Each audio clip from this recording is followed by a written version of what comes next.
Parmi les mesures, la création d'une comparution immédiate pour les mineurs de plus de 16 ans, des dérogations à l'excuse de minorité ou encore des sanctions prévues pour les parents. L'adoption du texte est loin d'être assurée. La gauche est vent debout contre cette proposition de loi jugée trop répressive. Vers une guerre des chefs à droite, Bruno Retailleau est officiellement candidat pour diriger le parti LR, tremplin potentiel pour la présidentielle. C'est aussi l'objectif de Laurent Wauquiez, le chef de file des députés Les Républicains, qui envisage également de se lancer dans la course pour 2027. Les États-Unis tracent leur ligne rouge sur l'Ukraine. Le nouveau secrétaire américain à la Défense juge irréaliste d'envisager un retour de l'Ukraine à ses frontières d'avant 2014. Peu de chance donc qu'elle puisse récupérer la Crimée, annexée par la Russie en février 2014. Le chef du Pentagone s'est exprimé cet après-midi à Bruxelles lors d'une réunion de l'OTAN consacrée à l'Ukraine. Pete Hegseth a aussi accentué la pression sur les Européens. Ils devront s'engager beaucoup plus fortement sur le terrain et financièrement. Il n'y aura donc pas beaucoup de marge pour l'UE et pour l'Ukraine, Pierre Benazé. Les Européens n'ont plus besoin d'être fébriles. Ils savent enfin que la Maison-Blanche maintient la présence des États-Unis dans l'OTAN. C'est tant mieux. En partie par l'Ukraine, c'est après génial. les inquiétudes suite aux dernières déclarations de Donald Trump qui prévoyait que l'Ukraine pourrait redevenir russe. Hegseth le dit sans embâche, il faut une solution négociée et des garanties de sécurité. Oh, bah oui, des garanties. En revanche, oui. elle devra céder des territoires, selon le nouveau ministre américain de la Défense. On est dans une partie de risque, les amis, c'est génial. Voilà.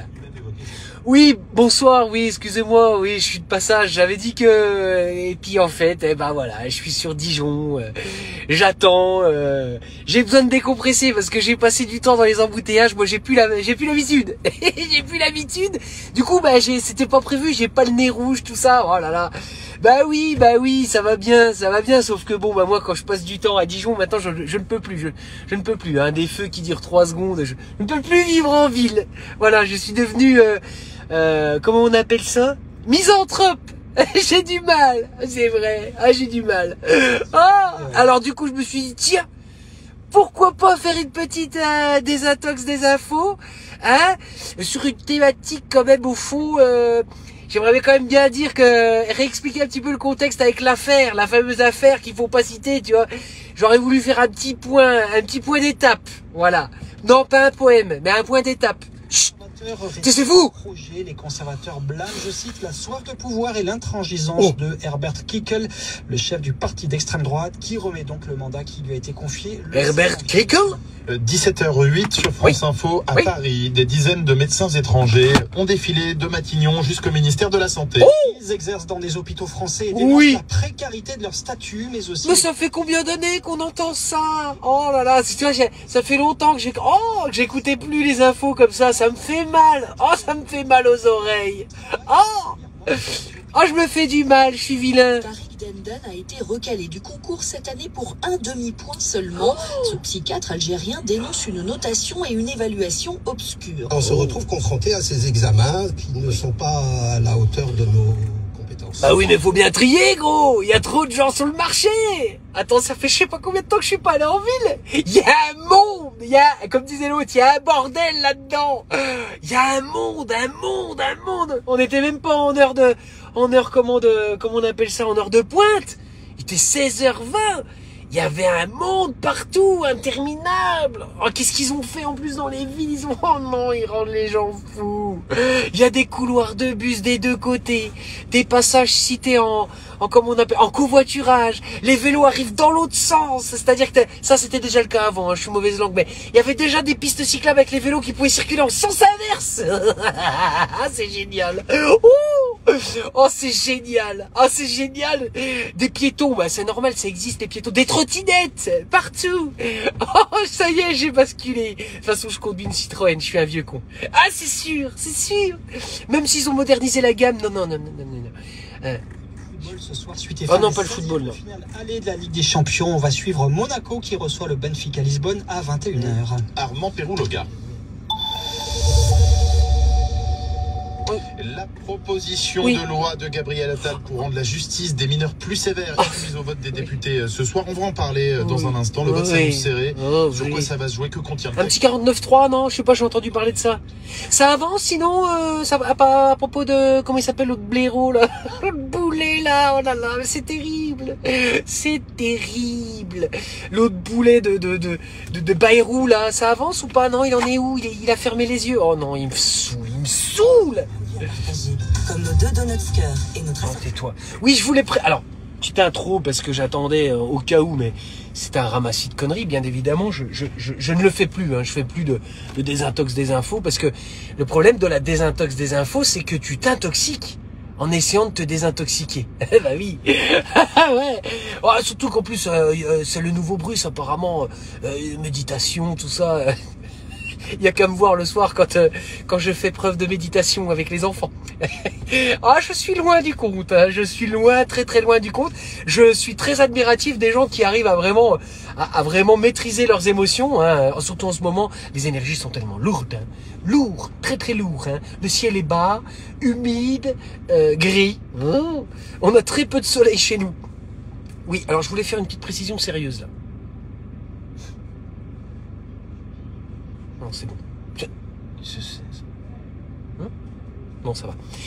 Je voulais donc faire une précision sur l'affaire qui nous intéresse. Moi, c'est pas que j'en ai rien à faire. Je suis cette affaire parce qu'elle est symptomatique de l'époque qu'on traverse. Ouais.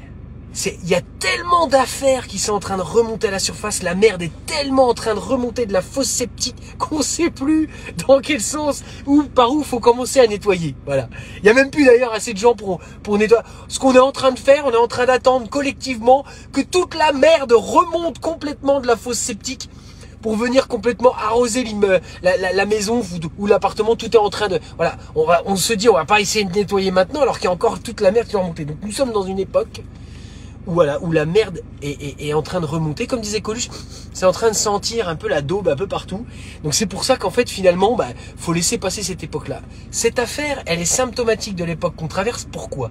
Parce qu'elle relie, elle rejoint, elle met en lumière, elle cristallise la totalité de ce qui ne va pas aujourd'hui, principalement dans la classe politique, mais même mondiale. C'est pas seulement une affaire française. Le mensonge. Je veux dire, les gens se rendent compte qu'on ment, donc du coup les gens deviennent complotistes, les gens deviennent antisémites, racistes, xénophobes, homophobes, transphobes. On éloigne complètement les gens en leur collant des étiquettes dès qu'on se pose des questions, mais bizarrement, ça va faire comme le Covid cette affaire. On va se rendre compte que quoi? On va se rendre compte que finalement, c'est ceux qui parlaient de cette affaire-là qui avaient raison. Moi aujourd'hui j'ai encore des doutes, hein. J'ai encore des doutes sur cette affaire. Je me dis en fait... écoute, de toute évidence, t'as pété un câble, t'as fondu un câble réellement. Tu es complètement siphonné du bulbe. Sur certains aspects, c'est pas complètement faux. Mais je me dis, voilà, t'es tellement en colère, t'as fait les gilets jaunes, t'as pas eu de résultats, t'es en colère après la vie, t'es quelqu'un de défavorisé, tes parents sont décédés, aujourd'hui tu es orphelin, entre guillemets, tu as de la colère en toi, tu t'as jamais fait d'études parce que t'es trop con, donc du coup, t'es haineux, t'en veux aux riches et tout ça. Donc du coup, c'est pour ça que je vais tirer les pelotes de laine, je suis jamais content, je suis grognon. Je me remets en question et je me dis, en fait... Si ça se trouve, je cherche une excuse, alors que c'est un couple modèle, alors qu'ils font tout ce qu'il faut pour la France et tout. Bien non. Non. Ce que je pense, c'est que, je l'avoue, oui, on n'a pas réussi à les déloger, on n'a pas réussi à leur mettre la misère au niveau démocratique, ils ont tous les outils pour eux, parce que il y a le judiciaire, l'exécutif et le troisième. Le judiciaire, l'exécutif et je vais retrouver. Il nous manque 2 autres pouvoirs, qui sont la production de la monnaie et en fait le pouvoir médiatique. Voilà. Le judiciaire, l'exécutif et vous allez me le dire, bref. Oh putain, mais je l'ai redit encore hier. Le problème, c'est qu'on n'a pas la main là-dessus. C'est qu'en fait, on essaye d'avoir, même si on avait la main sur la démocratie, en fait, on l'a pas. Et quand je me suis rendu compte de ça, j'étais en colère. Et je me suis dit, ils maîtrisent la totalité des choses. Ils maîtrisent tout. Tous les puissants, Bernard Arnault et tout ce qui est dénoncé dans cette affaire, c'est tout en fait. C'est pour ça que c'est symptomatique de ce qui se passe. C'est qu'en fait, ça dénonce la totalité d'un système d'emprise, d'un système d'exploitation, d'esclavage, des puissants qui ont tous les outils pour nous confondre, pour nous perdre dans différents domaines. On passe notre temps à essayer de gagner notre vie, à essayer de vivre, le législatif, je te remercie, la création des lois, exactement. Donc en fait, on n'a pas la main, nous n'avons la main sur rien. Et c'est pour ça que cette affaire, elle touche au médiatique. Et aujourd'hui, on sait que le judiciaire, il est complètement vérolé. Je l'ai vu pour ma pauvre petite affaire de rien du tout, mais même pour d'autres. C'est qu'en fait, le seul espoir, c'est que médiatiquement, il soit détruit. C'est qu'en fait, il y a quelque chose qui se passe dans l'opinion publique.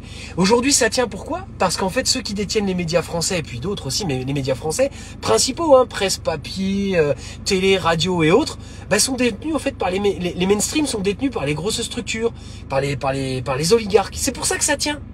Mais là, on est à quelques, je pense qu'on est vraiment, on atteint le point de non-retour et c'est comme quand le barrage risque peut-être de casser et qu'à un moment donné, il lâche. Quand ça va lâcher sévère, quoi.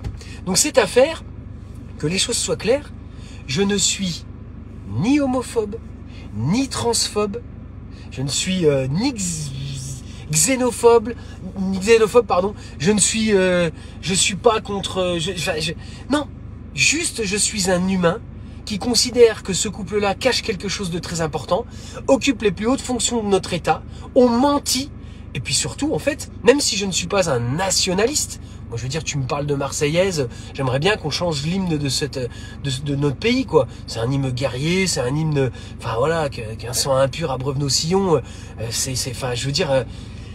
moi, c'est pas ça, moi, qui m'intéresse. Ce qui m'intéresse, c'est qu'on arrive à décider des choses ensemble. Et ces gens-là, en fait, décident pour eux, pour une caste. C'est pour ça que j'aimerais les voir tomber. Et cette affaire, pour moi, c'est une bénédiction. Je ne regarde aucune série sur les plateformes de streaming, de je ne sais quoi. Par contre, cette série, je m'y intéresse. Mais rassurez-vous, hein, on n'est pas dupes, hein. On sait très bien que Candace Owen, elle est pas toute blanche, hein, sans jeu de mots, je veux dire. Mais que derrière, elle est soutenue. Alors, il y a Xavier Poussard, il est taxé d'extrême droite, machin, tout ça, ouais, ok. Mais derrière, il y a les intérêts des États-Unis. Je suis à peu près sûr que les États-Unis veulent se payer Macron. De toute façon, on est une province américaine. Voilà.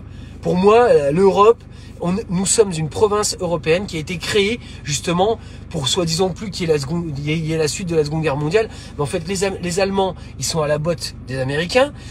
Toute l'Europe, elle est à la botte des lobbies. Les plus grosses boîtes, elles sont américaines. Je veux dire, tout est américain. Nous sommes déjà sur le plateau de risque.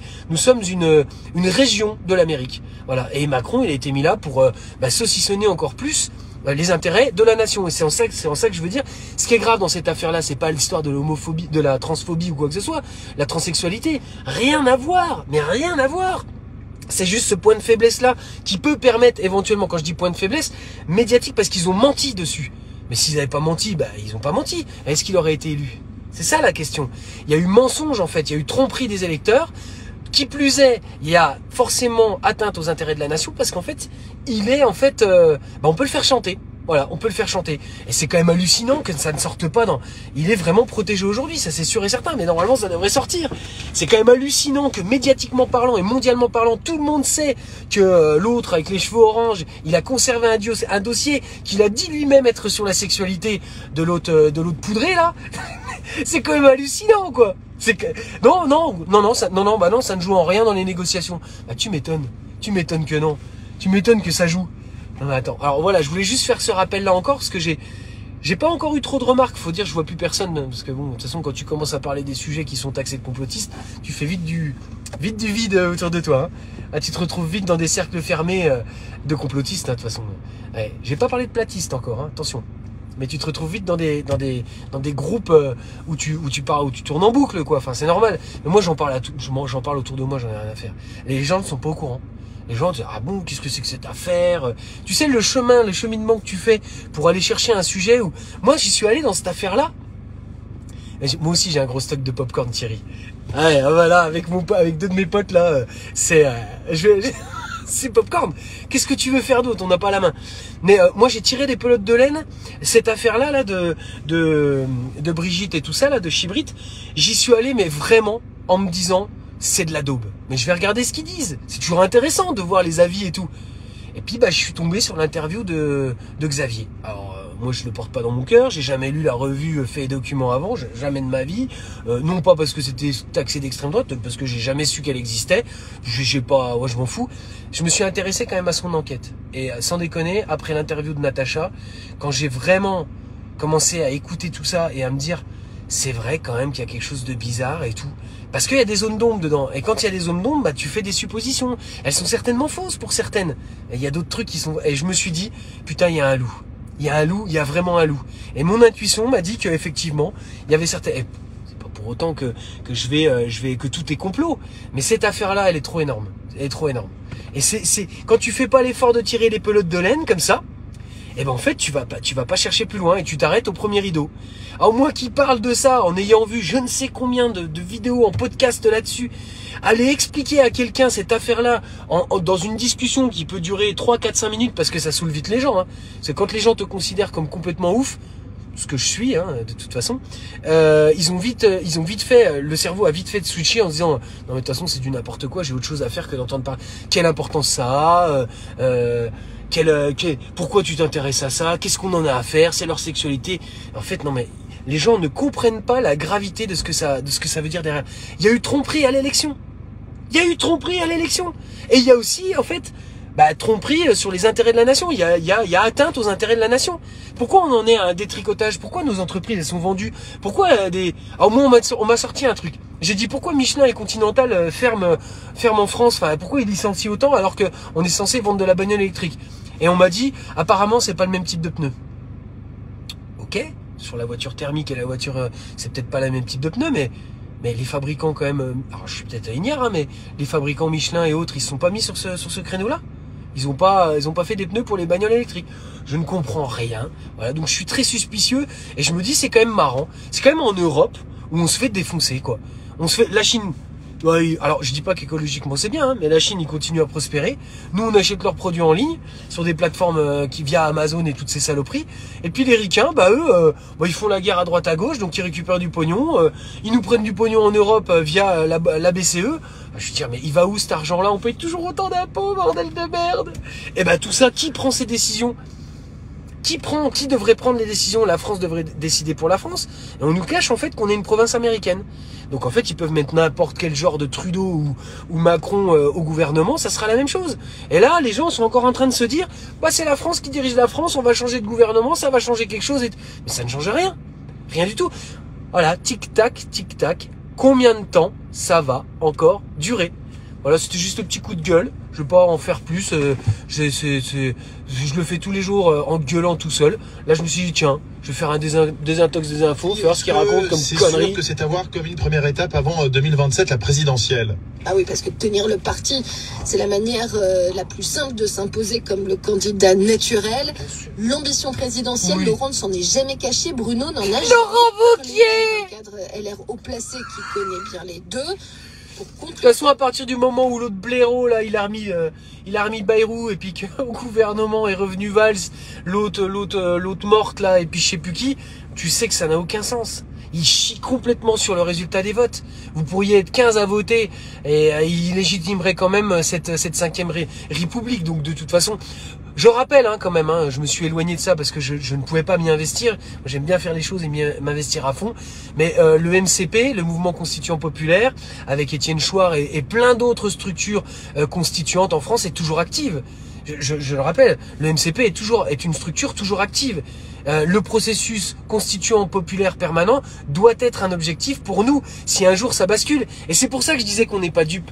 Parce que là, ils veulent dézinguer Macron. Je pense qu'ils vont y arriver. Ça part aux États-Unis. Et qu'est-ce qu'on va avoir derrière? On va avoir ce que j'appelle, moi, du radical nationaliste. C'est pas forcément très bon, hein. C'est pas forcément très bon. Quand il y a le radical dedans, le mot radical, mais au sens... le mot radical au sens étymologique du terme, la définition principale, le premier sens du mot, être radical, c'est vraiment être sur une position ferme et massive, ne pas être très ouvert à la discussion, tu vois. Du radical nationaliste, en général, ça aboutit souvent à des choses qui sont pas top. Et je pense que c'est ce qu'est Donald Trump et l'autre espèce de psychopathe de multimilliardaire là. C'est pas bon ce qu'ils veulent faire, l'IA et tout. C'est les mêmes. Pour moi, ce sont les mêmes faces, les faces d'un même dé. Et vu que les dés sont pipés, tu peux avoir 6 faces. Tu penses que c'est une autre face, que c'est l'autre camp et machin. Puis en fait, c'est derrière, il y a le même joueur qui jette le même dé, qui jette le même dé à la partie de risque. C'est pas nous qui décidons. Donc voilà. Qu'est-ce que t'as dit, Lola? J'en ai marre de leur monde de fous sataniques. Moi, c'est ce que je pense aussi. J'en ai vraiment ras-le-bol. Je me tourne vers la foi, mais en fait, c'est très compliqué. C'est très compliqué. On vit quand même ici matériellement. Je vais pas me vaporiser comme ça. Pour l'instant, il faut que je dois arriver à méditer tout ça et à me calmer et tout. Mais bon, on est humain, hein. Attends, c'est pas à 45 ans qu'en claquant des doigts comme ça, tu rentres en lévitation, quoi. Voilà. Donc je ne suis pas dupe, je ne dis plus trop grand chose en ce moment, mais je vois ce qui se passe.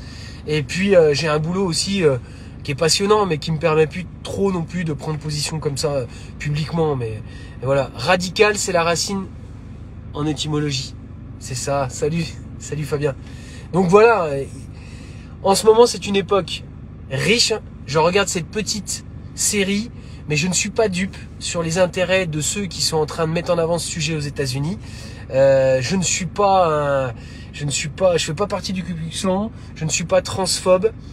D'ailleurs, la vidéo que j'ai partagée sur cette dame là, Blazinville, comment elle s'appelle, Alexandra Blazinville, qui est en fait une personne qui est née avec un sexe de femme, mais avec des parois fermées et un clitoris avec un micro-pénis, donc avec des appareils génitaux hermaphrodites, mais dysfonctionnels. Cette personne-là a bénéficié du dispositif de la sécurité sociale il y a déjà quelques années, et elle a eu affaire à la mère de donc Madame Françoise Macron-Noguès, qui faisait partie de ce service d'aide aux personnes qui voulaient, alors qui veulent faire une transition, mais on va dire là c'est même une régularisation de la sexualité, des organes sexuels. Là on dépasse le cadre de la personne qui veut, parce qu'en fait c'est ça qui est compliqué dans cette affaire-là. Les gens ne comprennent pas en fait, et ils font des mélanges aussi. Même, elle en parle pas assez, Candace Owens.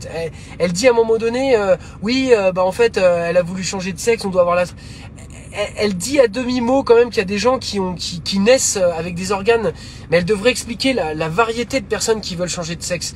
En fait, derrière, il y a des histoires très douloureuses, quoi. Encore une fois, je pense que le fond de l'affaire, c'est pas cette transphobie. C'est ça que les autres disent pour se défendre, pour dire oui, en fait, regardez, ils critiquent cette affaire-là parce qu'ils sont transphobes. Ça n'a rien à voir. Franchement, quand tu écoutes cette personne qui a fait cette transition parce qu'elle est née femme avec des organes sexuels, enfin c'est émouvant, quoi. Tu vois, elle remercie la maman d'Emmanuel Macron qui elle, à mon avis, a fait son boulot.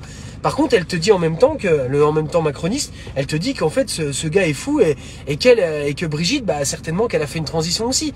Tout le monde le sait en fait à l'étranger, quoi. Tout le monde le sait. C'est une affaire. Et nous, on est là, on est comme des cons, quoi. Donc pas dupe sur les intentions aussi des États-Unis. Voilà, on est tous dégoûtés. Poudre d'insectes dans les aliments. Enfin non mais ouais, faut se recentrer. Faut manger des graines comme les oiseaux. Bon, allez, point trop d'infos, je me saoule. Allez bien vous faire aimer, allons tous bien nous faire aimer. Brigitte aussi, Manu aussi, voilà, ça leur fera du bien. Ça leur fera du bien. Et puis j'aimerais bien qu'ils nous aiment aussi. J'aimerais bien qu'ils nous aiment un petit peu, qu'ils pensent à nous, plutôt qu'à penser aux intérêts de Bernard. Bernard, il nous saoule, Xavier aussi. Xavier, tous ces gens, tous ces pervers. Bref, bon, l'épisode d'hier soir était pas mal, mais moi j'attends l'interview de Xavier pour qu'il explique réellement et qu'il nous montre du vrai, parce qu'on n'a rien appris là. Là, on est comme sur un film d'Al Gore, là. On est comme sur un film sur l'écologie pour les Américains, quoi. C'est vraiment... comment il s'appelait attendez, je suis obligé de vous laisser, je vous fais des gros bisous. Chut.